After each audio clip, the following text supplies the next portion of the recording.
teman-teman, kita akan mulai demo. Saya demokan cara login sebagai admin, kemudian kita buat user yang akan kita jadikan admin juga.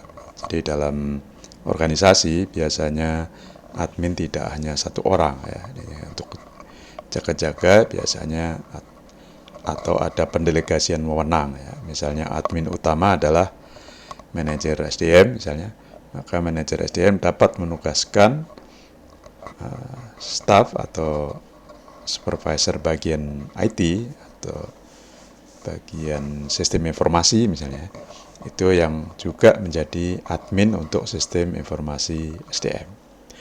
Nah, pastikan lebih dahulu kalau Anda menggunakan Windows maupun Linux yang menginstall XM, itu akan bisa menjalankan menu ini.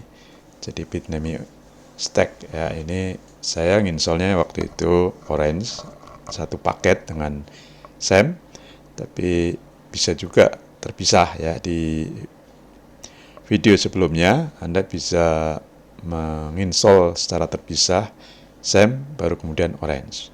Nah, pastikan MySQL database dan Apache web server ini running. Jika masih stop, maka di start di sini dua-duanya.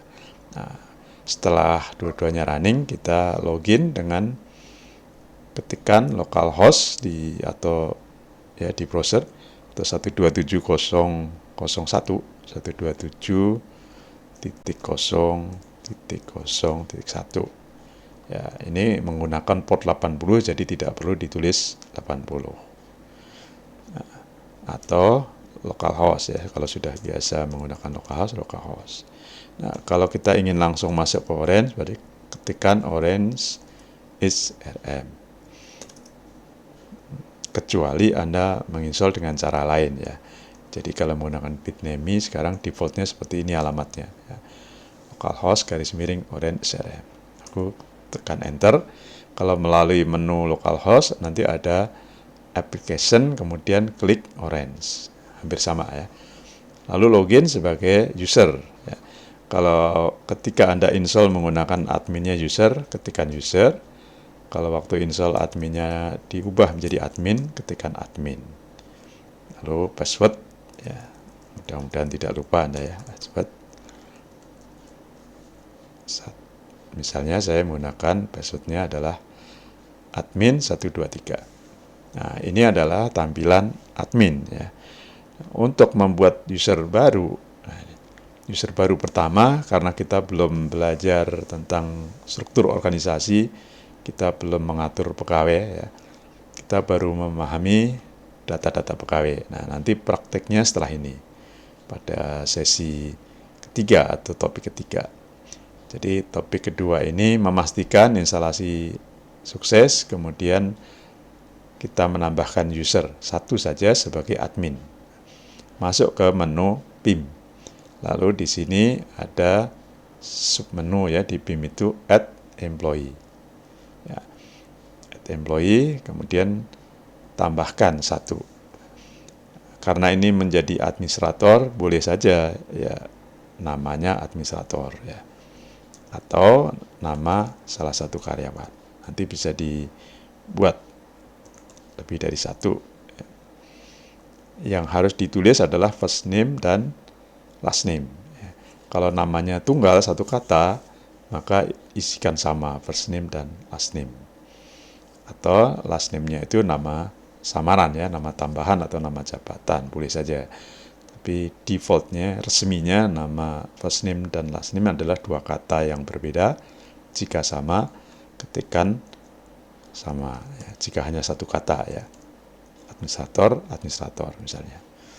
Employee ID ini urut ya, boleh diserahkan ke sistem atau sejak pertama kita yang menentukan. Misalnya employee ID itu sebagai nomor induk karyawan.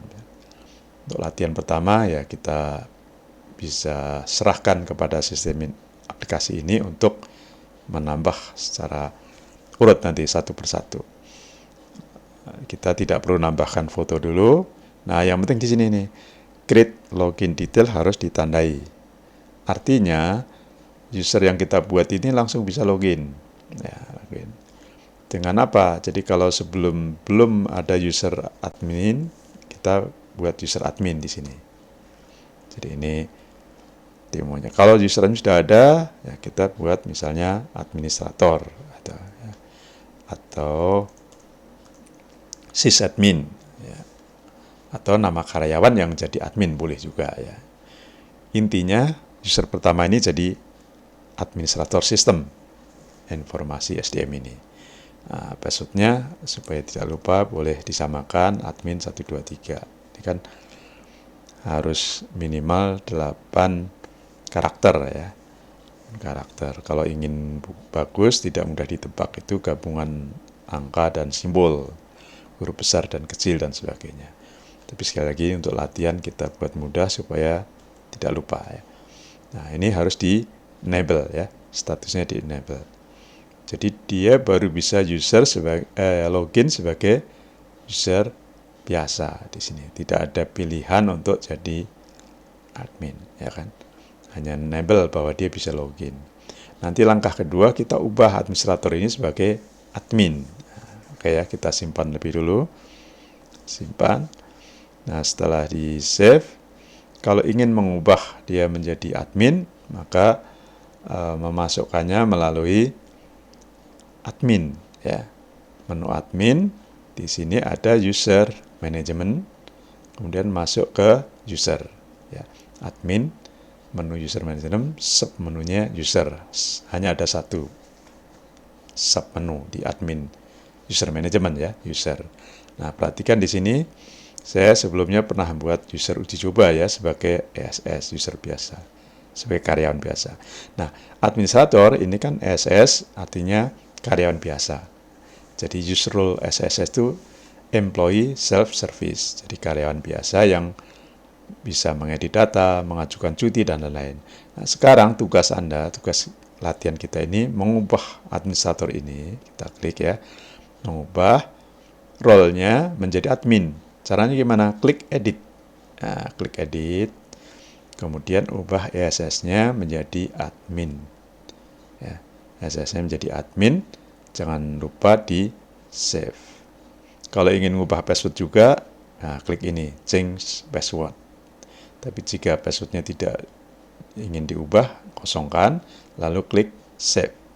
Nah, sekarang user yang namanya administrator, loginnya dengan administrator ya, itu jadi admin sekarang ya. Nah, untuk menguji coba, ini kan admin ya, kita logout dari admin pertama ini. Nah, kita logout, kemudian login kembali. Cara kedua, Anda login menggunakan new incognito window kalau menggunakan ini ya. Jadi new window. Oke, jadi kita loginnya dengan administrator ya. Dengan administrator, passwordnya tadi apa? Admin 123. Admin 123 login. Ya, bisa. Jadi sama menunya karena peran dia, role dia, ya administrator ini sama dengan admin yang pertama. Demikian, nah ini menjadi tugas Anda untuk memastikan bahwa sudah bisa menambahkan user. Nah, nanti di materi berikutnya kita akan melengkapi organisasi yang menggunakan sistem informasi SRM ini dengan data organisasi, kemudian data karyawan dan jabatan-jabatannya. Selamat mencoba.